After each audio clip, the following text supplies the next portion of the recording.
Hello दोस्त। LP technician level 1 JEE बहुत अलग अलग न्यूज आ रहा है। अब ये सही है या गलत है एग्जैक्ट बोलना मुश्किल है, लेकिन अगर पेपर में छप रहा है पटना में, ऐसे अखबार का मुझे ज़्यादा पता नहीं होता कि बेस क्या होता है, लेकिन अगर अखबार में कोई छाप रहा होगा तो उसे भी तो डर होगा कि गवर्नमेंट हमें इस पे पुनिश करेगी जब तक ऑफिशियल न्यूज़ नहीं रहेगा। तो हो सकता है कि जब तक कंफर्म न्यूज़ नहीं आता हो तब तक नहीं छापता हो, ये मान के चल रहे हैं। अगर ऐसा कथित तौर पे है तो एलपी में 20 लाख, टेक्नीशियन वगैरह में 7 से 9 lakh, technician grade 3, technician grade 1 का, जेई में पता नहीं कितने, इतने पे सिलेक्शन हो रहा है। और रिजल्ट में दिख रहा है 43-45 नंबर अगर बढ़ाया जा रहा है किसी का लेवल, आप टेक्नीशियन 3 में देखेंगे तो वो बिना सेटिंग के नहीं बढ़ सकता। सिंपल सी बात है, क्योंकि नंबर अगर 5-6 बढ़ रहा है किसी का तो अलग है। यानी कुल मिला के अगर क्वेश्चन पेपर अगर आज कल नहीं चेंज करा सकते, कुछ नहीं करा सकते, तो लास्ट उपाय तो है ही है ना कि सेंटर वाले में कैंडिडेट को ही मैनेज कर लो कि कितना किस शिफ्ट में मैंने करना है। सेंटर ही ऐसा डिजाइन करो कि उसमें इतना से ज़्यादा कैंडिडेट आ ही नहीं सके, और आरआरबी में अगर कम से कम तो उसके हिसाब से एकदम वो कौन सा एग्ज़ाम सेंटर है सब कुछ लिखा हुआ है, उस हिसाब से अगर 20 लाख में सेटिंग हो रही है और बहुत सारी चीज़ें हो रही है, तो मेहनत करने वाले, या कह सकते हैं कि जो गांव से लोगों का सिलेक्शन होता था, गरीब लोगों का होता था, जनरल लोगों का होता था, ऐसे लोगों को जो बहुत हाई फाई ज़िंदगी में नहीं रहा है, उसे तो पता ही नहीं चलेगा, खाली पेपर देने जाएगा, क्वांटिटी भीड़ बनाएगा। और ध्यान रहे कि जो अभी हम बात कर रहे थे कि ज़्यादा कैंडिडेट, जिसमें लाखों कैंडिडेट हैं, उसमें अगर छोटा सा एक कोई ग्रुप या बैच बना दिया जाए एग्ज़ाम का, किसी शिफ्ट के साथ मैच किया जाए, तो सीधा सीधा नॉर्मलाइजेशन से आपको ऐसा मिलेगा बेनिफिट जो स्वर्ग में भी नहीं मिल सकता। यानी सिंपल सी बात कर दे, जैसा सिलीगुड़ी में दिखा है कि 43 नंबर बढ़ने वाले कैंडिडेट के ग्रुप में ही इतने कम कैंडिडेट थे कि उसका वो टॉपर था, 50 नंबर लाने वाला टॉपर था, और दूसरा जो शिफ्ट में जो टॉपर था जो दूसरे आरआरबी का था वो 93.28 कुछ नंबर का था। अब ये दोनों का टॉपर मैच कर गया, तो उस कैंडिडेट का सिलेक्शन हो गया, क्योंकि उसने 93 नंबर लाया है एग्ज़ाम में, जबकि लाया तो 50 ही था। और लोग भी कह रहे हैं कि कट ऑफ घट गई, बढ़ गई, वगैरह वगैरह।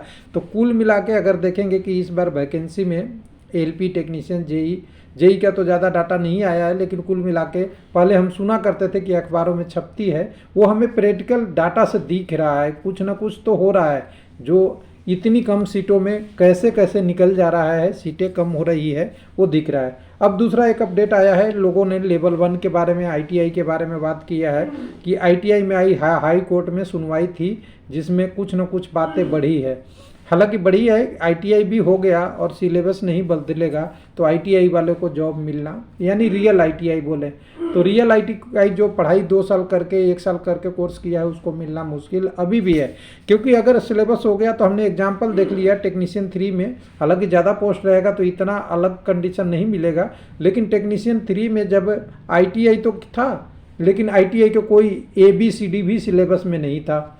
तो क्या हुआ कि जो नॉन आईटीआई वाले केवल जाके 30,000-40,000 रुपया, जो बैल बेच के, या बैल बेचने वाले तो मेहनत करके लाते हैं, जिनके पास बहुत पैसा पड़ा हुआ है वो जाके आईटीआई में रजिस्ट्रेशन ले लेते हैं, जो भी किए, किसी तरह से डिग्री आ गया उनके पास, अटेंडेंस भी मैनेज हुआ, सब कुछ हुआ, तो वो भी तो आईटीआई हैं, तैयारी कर रहे हैं ग्रेजुएट बीपीएससी वगैरह का। और कई सारे हमारे ग्रुप में अभी दिखते हैं, चेहरे से शक्ल तो दिख ही जाता है कि कौन बच्चा कितना पढ़ने वाला है और कितना है। और देखिएगा आजकल टेलीग्राम वगैरह या व्हाट्सएप पे 90% आपको कुछ लोग कमेंट करेंगे यूट्यूबर के पास, तो या तो अपना पिक्चर नहीं लिखे रहेंगे, अपना नाम नहीं लिखाए रहेंगे, कोई डॉट नाम लिखे रहेगा, कोई शुगर कैन, कोई कुछ लिखे रहेगा। इससे आपको पता एक्चुअल नहीं चलेगा कि आपके साथ कौन डिस्कस कर रहा है, ना अपना रियल पिक्चर लगाएंगे ना आपको कुछ बताएंगे। तो ये सब चीज़ें ऐसा होती है, ग्रुप से इंफॉर्मेशन कहाँ क्या चल रहा है करके और कैसे मैनेज करना है क्या चीज़ों को, वो सब देखिएगा तो बहुत सारे ऐसे लोग मिलेंगे आपको।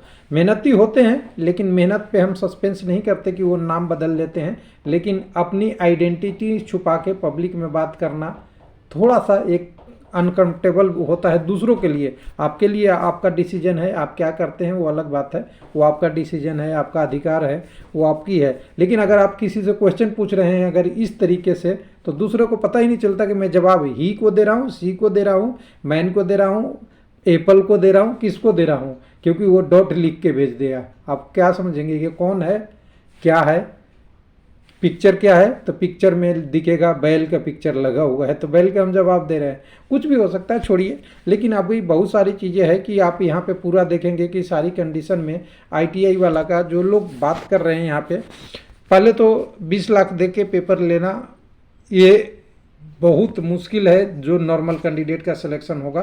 और बहुत सारी हाई कोर्ट में भी जो हुई, टेक्नीशियन में वैकेंसी खाली गया बहुत सारी, फिर भी टेक्नीशियन का नंबर इतना बढ़ा।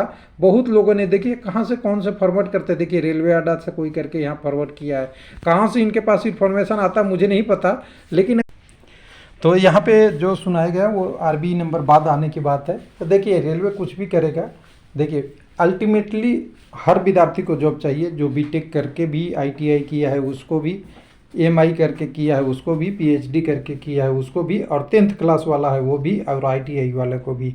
लेकिन रेलवे को इतना सावधानी बरतनी चाहिए कि किसी चीज़ों को पब्लिक में डालने से पहले अपनी परफेक्ट दे ले कि हम इस पे स्ट्रेंथ है, हम इस बात पे अपने अडिग रह सकते हैं या नहीं रह सकते हैं। अगर नहीं रह सकते तो ऐसी चीज़ नहीं डालिए, जो चल रहा है चलने दीजिए, 8वीं क्वालिफिकेशन चल रहा है तो चलने दीजिए।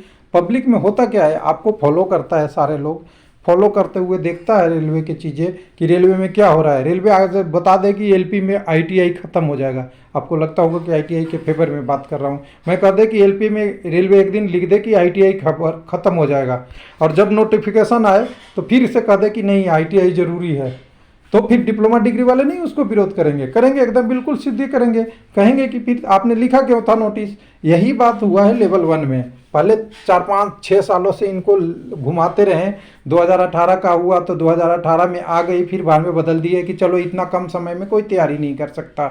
19 में जब आई तो फिर इलेक्शन का बारी आ गया तो डैमेज कंट्रोल के लिए फिर आईटीआई हटा दिया गया। अब जब 24 तक कुछ आपको चेंज ही करना था तो 24 तक तो बहुत समय था, आपको रेलवे को कोई रोक रखा थोड़ी था कि 24 तक आपने आईटीआई को नोटिस पहले ही निकाल देते। वैकेंसी बहुत बाद आई है तो पहले ही नोटिस निकाल दें कि आरबी इतना के अंतर्गत जो हमने वापस बातें लिखी थी कि 10th प्लस आईटीआई होगा, वो 10th प्लस आईटीआई नहीं 10 और I2 होगा। यानी 2 जनवरी की जो नोटिस आई है वो 2 जनवरी से पहले 23 को भी आ सकती थी, 22 को भी आ सकती थी, कभी भी आ सकती थी जब प्लानिंग था। तो यहाँ रेलवे की प्लानिंग गड़बड़ है, प्रेशर अंडर प्रेशर में गलत डिसीजन हो रहा है, और गलत डिसीजन होने के फायदा माफिया भी ले रहे हैं और सब मजे ले रहे हैं रेलवे को, और रेलवे को अभी पता नहीं चल रहा है कि कितना नुकसान हो रहा है। और पहले भी हुआ करता था एक ज़माने में, देखिए हम ऐसा नहीं कह रहे हैं कि पहली बार होता था, लेकिन बीच में बहुत सारे विद्यार्थी को उम्मीद बढ़ना था कि रेलवे में टीसीएस जैसा एग्जाम कंडक्टिंग एजेंसी ला के अच्छा पेपर कराता है। लेकिन अगर खुलेआम पेपर में लिख के, सेंटर के नाम लिख के, व्यक्ति का नाम लिख के अगर अखबार में कोई चीज़ें छप जाती है तो समझ सकते हैं कि रेलवे का क्या हो रहा है। 10-10 लाख रुपए के लिए बहुत, देखिए भाई इसमें पढ़िएगा तो बहुत बहुत सारी चीज़ें लिखा हुआ है जो मतलब हिला दे रहा है। 2 करोड़ की उगाही की गई, उसमें पुलिस ने समय रहते कार्रवाई किया, फिर इस उजागर किया, फिर पता किया, उसमें पुलिस के पास से 100 से अधिक अभ्यर्थियों का मूल प्रमाण पत्र, 10-10 लाख रुपये के cheque and 1 laptop, 2 mobile charger वगैरह, 15 एग्रीमेंट जब पेपर जब्त हुए, एग्रीमेंट पेपर है, सॉरी एग्रीमेंट पेपर ही है ना, ठीक है। जांच के दौरान पता चला कि स्वामी अध्ययन जो सेंटर है वहाँ एग्जाम सेंटर के मालिक रोशन मुखिया, कटिहार के जेडीयू नेता ए मंडल वैशाली के विवेक हैं। सूत्रों को माने तो देश भर में ऐसे लोको पायलट की परीक्षा रद्द की गई है। वो कह रहा है कि सूत्रों को माने तो देश भर में होने वाली लोको पायलट की परीक्षा रद्द कर दी गई है। उसी समय का है नोटिस जो रद्द कर गई, इसका डेट देखिएगा 23/2 लिखा हुआ है, लेकिन ये नोटिस हो सकता है पीछे का छपा हो। लेकिन कुल मिला के अगर देखेंगे ऐसी चीज़ें खबर आ रही है। और जब हम डाटा की बात करते हैं तो सिलीगुड़ी की बात करते हैं, जो हमने अभी देखो कैंडिडेट ने शेयर किया है, मैं एक बार ला दूं थोड़ा आपको दिखा दूं कि समझ में वहीं से आ रहा है कि कुछ ना कुछ तो गड़बड़ हो रही है। तो देखिए कई जगह ये डाटा लोग कैंडिडेट शेयर कर रहे हैं, कई जगह डाटा आ रही है, उसमें दिख रहा है कि 50 नंबर में सिलीगुड़ी आरआरबी सिलीगुड़ी में 50 नंबर लाने वाला कैंडिडेट 93 नंबर पा जाता है। लेकिन उस ग्रुप में टोटल देखिएगा 43 नंबर बढ़े हैं, और टोटल ही 43 कैंडिडेट एक शिफ्ट में पेपर दिए हैं। क्या लॉजिक है पता नहीं, इतने भारत में सेंटर कम हो गए कि एक आरआरबी के 43 ही लोग थे तो 10 शिफ्ट करने की क्या जरूरी थी। सारा एक ही शिफ्ट में उस आरआरबी को निपटा लिया जाता, दूसरे शिफ्ट से तुलना करने की क्या जरूरी है। सीधा सीधा उस आरआरबी को एकदम डायरेक्ट करें। और ये 43 में 50 से 93 होने का एक ही मकसद है ना, कि दूसरे आरआरबी के स्कोर के साथ शिफ्ट का तुलना हुआ, जिसके कारण से परसेंटाइल 100 बनाया गया, और 50 वाला का भी परसेंटाइल 100, और 93 वाला या 87 वाला जो भी रहा होगा लास्ट कैंडिडेट, उसका भी परसेंटाइल 100। दोनों को बराबर लाने के चक्कर में 50 वाले को 43 नंबर बढ़ा दिए, और जो टॉपर था उसका तो कम ही बढ़ा होगा। तो कुल मिला के ऐसे करेंगे तो ये तो कोई भी कर सकता है ना।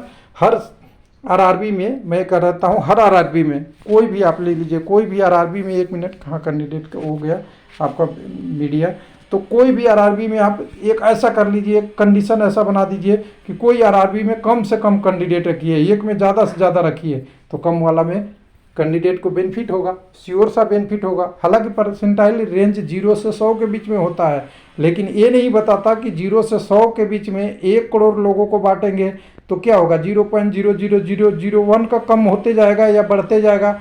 लेकिन अगर परसेंटाइल रेंज में 1 करोड़ को नहीं 30 लोग को बैठाएंगे तो 0 से 100 तक का स्केल जो होगा बहुत बड़ा हो जाएगा और बिखराव दिखने लगेगा। एक का 10 बढ़ गया, एक का 50 बढ़ जाएगा, एक का 60 बढ़ जाएगा। यानी टॉपर अगर 5 नंबर भी लाया हो तो परसेंटाइल में 1 करोड़ वाले के बराबर ही होगा ना जो टॉपर रहेगा, चाहे उसके नंबर 100 ही क्यों ना हो। तो 0 नंबर वाला और 5 नंबर वाला या 6 नंबर वाला भी 100 पे आ जाएगा, टॉपर ही रहेगा।